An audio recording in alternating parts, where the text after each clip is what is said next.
আসসালামু আলাইকুম প্রিয় পঞ্চম শ্রেণীর শিক্ষার্থীরা। আজকে আমরা তোমাদের ম্যাথ বইয়ের ষষ্ঠ অধ্যায়ের শতকরার যে অধ্যায়টি আছে এই বইয়ের লাভ ক্ষতি রিলেটেড, অর্থাৎ শতকরায় যখন প্রশ্ন বলা হবে যে শতকরা লাভ ক্ষতি বের করো, এরকম অঙ্কের একটি সমাধানের মাধ্যমে এই টাইপের যত ম্যাথ আছে সব ম্যাথ সমাধান বের করবেন ইনশাআল্লাহ। তাহলে দেখো প্রশ্নটি হচ্ছে, আমাদের প্রশ্ন দেখা দরকার নেই, এখানে দেখো খাতাটি ক্রয় করছে মানে ক্রয় মূল্য এখানে কয় টাকা? 60 টাকা। আর বিক্রয় করছে 75 টাকা, বিক্রয় করছে তার মানে হচ্ছে 75 টাকা এখানে বিক্রয় মূল্য। তাহলে প্রশ্ন করা হয়েছে যে শতকরা কত লাভ করো। তাহলে দেখো এখানে এসো, শর্টকাটটা হচ্ছে এরকম, যেটা বড় সেটা থেকে ছোটটাকে কি করে ফেলবো? বিয়োগ করে ফেলবো। এখন প্রশ্নে অনেক সময় বলে দিতে পারে যে শতকরা কত লাভ হলো বা ক্ষতি হলো, কিন্তু প্রশ্ন যদি এটা না বলে দেয় তাহলে কিভাবে বুঝবো?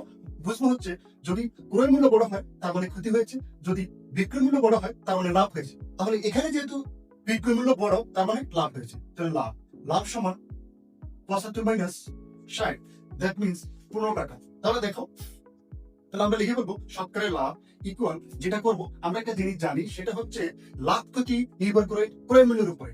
ক্রয় মূল্য 60 টাকা, এই অঙ্কে 60 টাকা আছে, অন্য অঙ্কে ধরো 100 টাকা 75 টাকা যাই থাক, সেটা নিচে, তাহলে সেটা কিসে? হরে।